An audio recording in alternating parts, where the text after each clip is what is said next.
Hoje a gente vai fazer o duelo das panelas. Hoje a gente vai decidir quanto que você aí em casa deve gastar para ter uma panela para fazer o seu forno holandês, para você assar o seu pão, seja de fermentação natural, seja de fermentação longa, seja qual for, com o melhor custo-benefício que pode existir no mercado. Se você acompanha aqui o canal, você sabe que a gente busca sempre democratizar a gastronomia. A gente quer mostrar para vocês que hoje, exatamente nesse exato momento, aí onde você está, você tem tudo que é necessário para fazer um incrível pão de fermentação natural.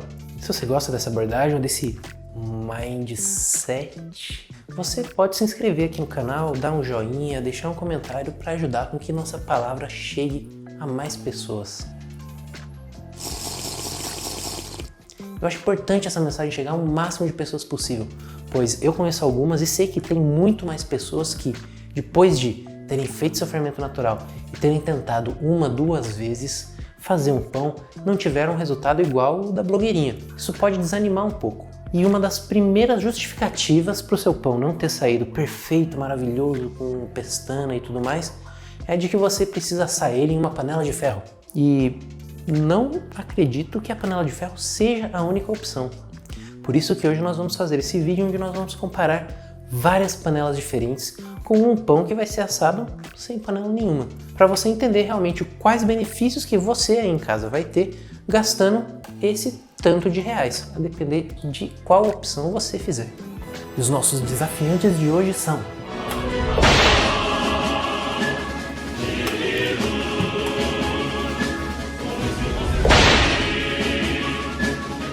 então, eu tenho que encerrar o meme. Se você conhece o meme, você... É porque se eu usar mais de 5 segundos da música assim, é capaz de desmonetizar o vídeo, né? É porque a música desse meme aí tem direito autoral. E se eles desmonetizam o vídeo, aí eu não posso colocar propaganda. E um dos meios do canal se manter vivo são essas propagandas, então me perdoe. Mas, continuando, as panelas que nós vamos testar hoje são a panela de barro. Você consegue comprar uma desse tamanho aqui por uns R$80. Temos essa panela de inox de fundo triplo, que você consegue comprar uma desse tamanho por algo entre R$100 e R$130.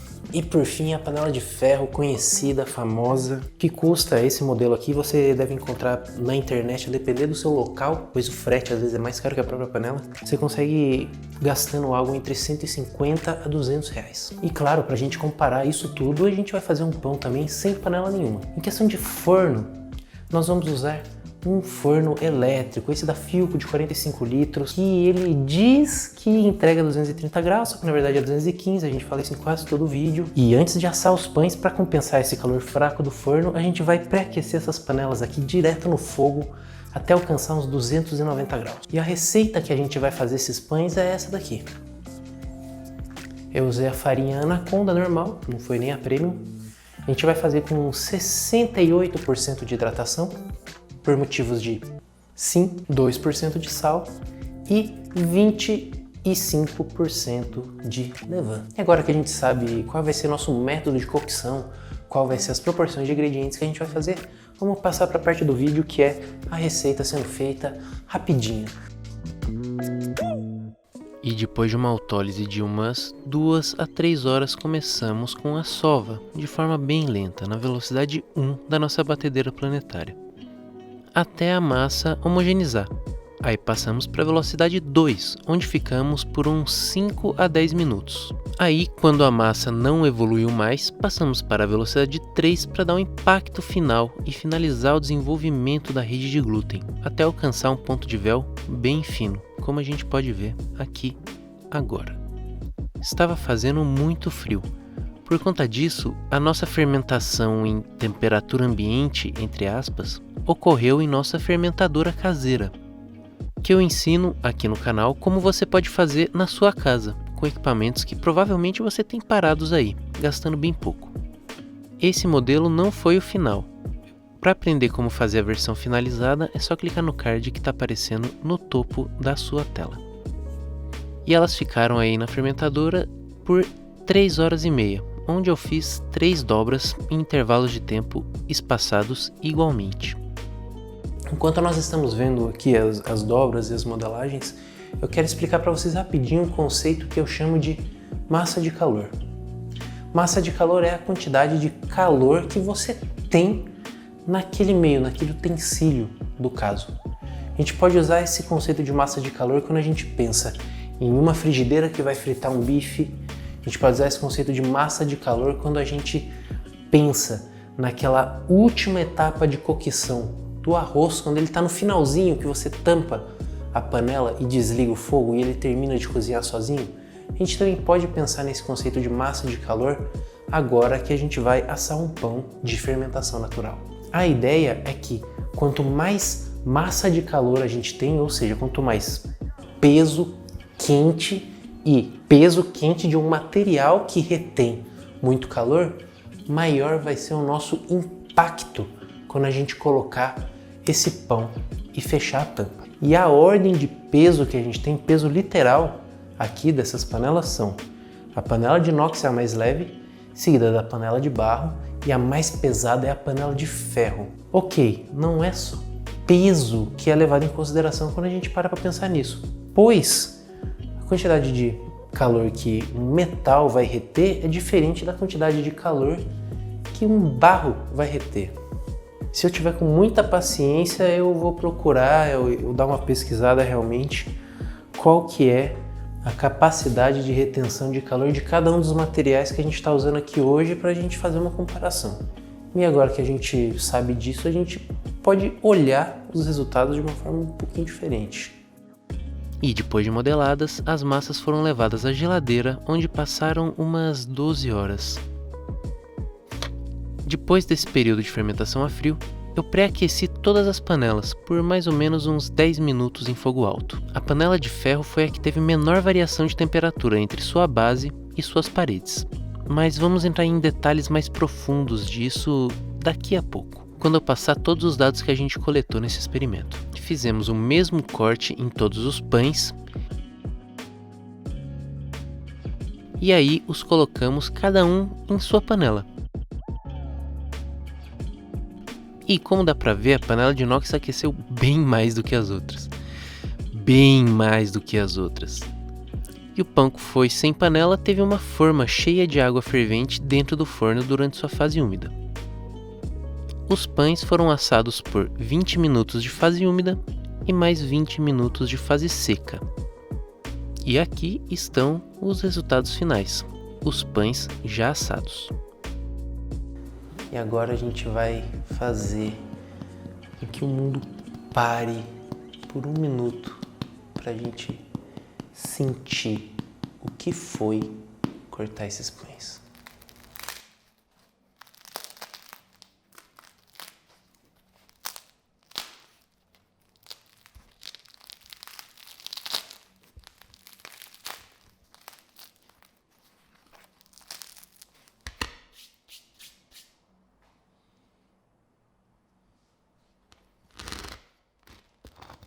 Mas se nós mostrarmos todos os pães sendo cortados hoje, o vídeo vai ficar muito longo e vai perder o foco. Você poderá assistir esses cortes de forma integral em nossa compilação de pão ASRM. Ou ASMR, eu não lembro qual é o nome direito dessa parada aí, só sei que tem gente que curte muito. Onde teremos somente a imagem e som dos pães sendo cortados. Uma dica, essa compilação estará disponível para membros com algumas semanas de antecedência. Mais detalhes disso mais pra frente.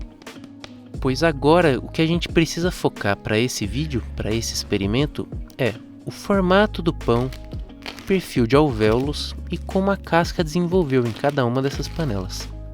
O pão assado na panela de barro teve um formato bem arredondado, seguindo o formato da parte baixa da panela, durante o início de seu crescimento. E esse apoio acabou fazendo com que ele ganhasse um pouco mais de altura. O perfil de alvéolos foi quase irregular, com alguns grandes alvéolos nas beiradas que tiveram um impacto maior de calor. É possível ver também a casca bem desenvolvida no topo e na parte de baixo. Já nas laterais, já que elas estavam em contato direto com a panela, elas tiveram alguma transmissão de calor, mas não foi tão eficiente, pois as fontes de calor desse nosso forno elétrico é a resistência em cima e a resistência embaixo. Mas por mais que não estivesse muito dourada, ela ainda estava crocante. Passamos agora então para o pão assado na panela de ferro.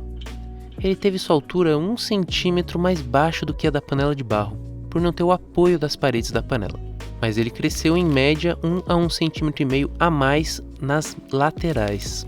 O perfil de alvéolos ficou semelhante ao da panela de barro, mas aqui tivemos uma casca mais dourada por toda a superfície do pão.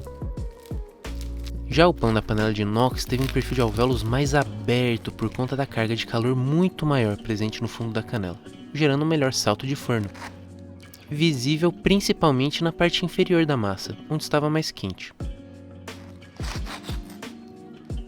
Ele ficou o pão mais alto de todos, pois, além disso, ele também teve bastante apoio das laterais, das paredes da panela. A casca ficou dourada no topo e queimou no fundo, enquanto as laterais estavam moles, bem finas. Pois, diferentemente da panela de barro, as paredes bem finas não transmitiam o calor tão bem para o pão. E agora, por último, o pão sem panela. Tivemos um perfil de alvéolos achatados e irregular, nenhuma pestana, pouco salto de forno e ele teve que ficar 15 minutos a mais para ter uma casquinha dourada na parte de cima. A parte de baixo ficou mole e sem casca. Agora que nós vimos um a um, vamos para uma conclusão, não só para ver como ficaram os pães, agora para entender como que essas panelas, além de fazer pão, podem ajudar você na sua cozinha, na sua vida, pois nem só de pão vive o homem. Vamos lá então, nós tivemos 4 pães e no processo de assar esses 4 pães nós usamos 3 panelas. Essas 3 panelas, cada uma de um material diferente. O material de cada uma dessas panelas tem uma dinâmica de calor diferente. E além disso, cada panela tem um peso diferente, sendo então a capacidade de calor que ela consegue reter sendo muito diferente entre uma panela e outra. E acima disso tudo, a gente teve massas também com peso levemente diferente. Então, por a gente ter tanta coisa variável assim, eu não acho que a gente deva focar hoje em tentar tirar uma conclusão técnico-científica usando as medidas de peso, as unidades calorimétricas, os coeficientes, a gente chegar numa conclusão como, por exemplo, a panela de ferro ela tem uma expansão volumétrica 5% maior. Não vai ser o nosso foco hoje. Mas se você quiser esses dados para tirar suas conclusões aí em casa, aqui estão eles. Pois o que nós vimos no final das contas é que, independentemente da panela que você for usar, qualquer uma entrega um resultado muito melhor do que não usar panela nenhuma. Então a gente vai focar nos pontos positivos e negativos de cada uma dessas panelas, não só para fazer pães, mas também como ela pode agregar na sua cozinha em outros tipos de preparação. Então vamos começar falando da panela de barro.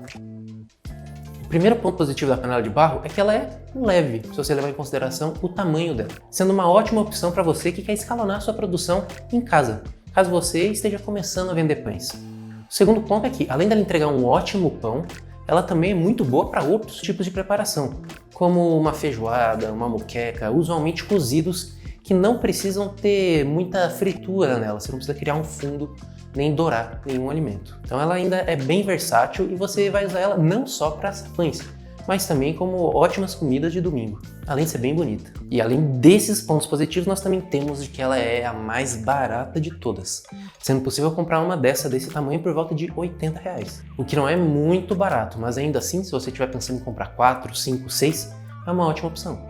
Agora, falando dos pontos positivos, vamos falar dos pontos negativos da panela de barro. O primeiro é que ela é bem frágil. Se você deixar cair, já era. Se você fizer ela passar por um choque térmico muito intenso, ela pode rachar. Muito provavelmente ela vai rachar. E se você tiver azar e comprou uma que foi mal feita ou que veio com um pequeno defeito, ela também pode rachar só de você esquentar ela. Isso aconteceu com a minha tampa, por exemplo, enquanto eu estava aquecendo ela na boca do fogão. E sim, ela entrega um pão muito bom, sendo capaz de reter vapor na fase úmida, criando um ótimo salto de forno, e também consegue transmitir o calor de forma uniforme durante a fase seca, criando uma casca dourada e uniforme por toda a superfície do pão. Terminamos já com a panela de barro, vamos agora para a panela inox com fundo triplo.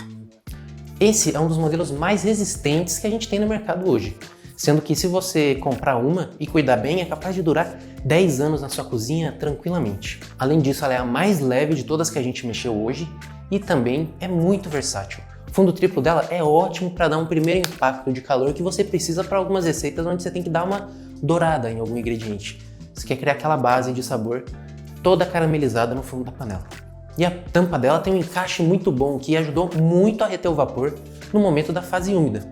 Mas agora nós já entramos nos pontos negativos, pois na fase seca da cocção, já que as laterais dela são muito mais finas do que o fundo, a gente não teve uma transmissão de calor de forma uniforme, fazendo com que a gente tivesse um topo dourado por conta da resistência do forno, um fundo dourado, aliás, quase torrado, principalmente porque a gente aqueceu ela muito, mas as laterais não chegaram a criar casca, mal e mal douraram, criando essa coroa mole em volta do pão. E agora vamos para a queridinha de todos os padeiros, a panela de ferro fundido.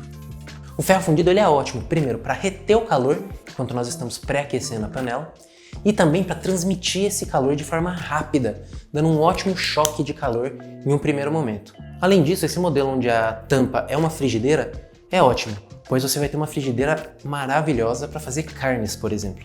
E essa versatilidade também se encaixa muito bem quando você vai assar um pão, pois o fato de você poder usar a frigideira como base para o seu pão faz com que na fase seca da cocção ela tenha muita área de troca de calor com o ar, fazendo com que tenha uma uniformidade na criação da casca.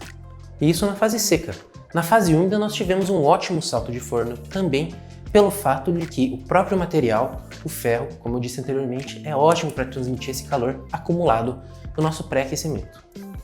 Vamos agora para os pontos negativos dessa panela, porque além dela ser a mais cara, ela não pesa só no seu bolso. Ela é realmente bem pesada, sendo difícil de manusear ela com uma mão pela maioria das pessoas, que não é problema para mim, né, porque...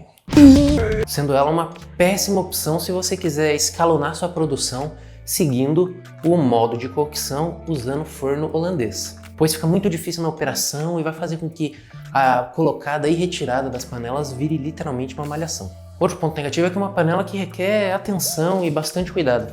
Se ela pegar uma umidade e ser guardada, no outro dia você vai voltar e vai dar de cara com uma panela completamente enferrujada. Sendo que praticamente toda vez que você for usar ela, você precisa fazer o processo de selagem, que é você passar uma camada fina de óleo, botar no fogo forte até começar a esfumaçar, para criar uma camada isolante, fazendo com que qualquer descuido já deixe sua panela prejudicada, sendo que cada vez que ela enferruja é uma leve camada de ferro que está indo embora. Por último, esse modelo específico aqui que eu usei e que você encontra em vários sites pelo Brasil, porque essas panelas são de moldes completamente disseminados pela indústria, então por mais que você compre uma pessoa diferente da pessoa que eu comprei, provavelmente você vai comprar uma panela feita no mesmo molde.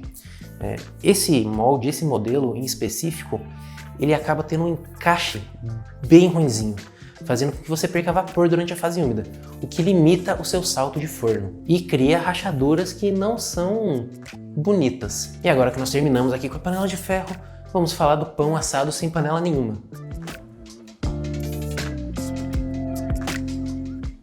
Não precisa falar muita coisa. Esse forninho elétrico que eu uso, ele é muito aberto pelas laterais e realmente é muito difícil manter o vapor lá dentro, mesmo comigo colocando uma assadeira do lado do pão cheia de água fervente. Se você tiver em casa um forno a gás que tem uma selagem melhor, você vai ter resultados melhores, que nem desses meus vídeos de 2, 3 anos atrás. Mas mesmo em um forno melhor, a gente vai perder um pouco essa uniformidade de temperatura que será passada para o pão. Dentro de um forno a gente vai ter a convecção natural do ar que está esquentando e esfriando. Dentro de um forno holandês, a gente vai ter essa mesma temperatura de forma constante, muito próxima da nossa massa. Então, sem panela, a gente vai ter um pão menos uniforme, com uma casca menos regular. Nesse caso, nós tivemos a parte de cima mais dourada e a parte de baixo praticamente mole. E as laterais também sem nenhuma casca, que é uma tristeza. E com esses resultados eu espero que você consiga entender que, independentemente da panela que você tiver à sua disposição, qualquer panela é melhor do que nenhuma panela. Se você tem algum outro modelo de panela que não tenha nenhuma parte de plástico, nem de outro material que possa sofrer com excesso de calor, teste aí na sua casa e veja que provavelmente você vai ter um resultado bem melhor do que assando pão sem panela nenhuma. Mas se você puder e quiser gastar, agora você já sabe quais são os benefícios para cada faixa de preço. Se você puder e quiser também, você pode se tornar um membro do canal, onde com um valor simbólico equivalente a 1 kg de farinha, você nos ajuda a manter o canal vivo, produzindo conteúdo de graça para milhares de brasileiros. Além disso, nós também temos outros níveis de membro, com outros benefícios, como participar do nosso grupo exclusivo do WhatsApp, ter seu nome nos créditos, aqui no final de todos os vídeos e também a mentoria personalizada, 1 a 1, onde a gente conversa toda semana ou todo mês para falar sobre o que você quiser. A gente pode analisar todo o seu histórico de pães para entender quais que são as melhores técnicas, as melhores formas para fazer o melhor pão possível na sua situação ou também qualquer outro assunto gastronômico. A gente pode desenvolver uma receita, pensar em um jantar, enfim. Aprender a fazer um arroz e feijão, que eu acho algo essencial. Todo brasileiro devia saber, só que eu acho que pouquíssima gente sabe. E por hoje é só. Se você gostou, deixa um comentário, deixa um like. Eu sei que se você assistiu até aqui, você já é inscrito. Se não for, vai lá, clica. Abraços a todos.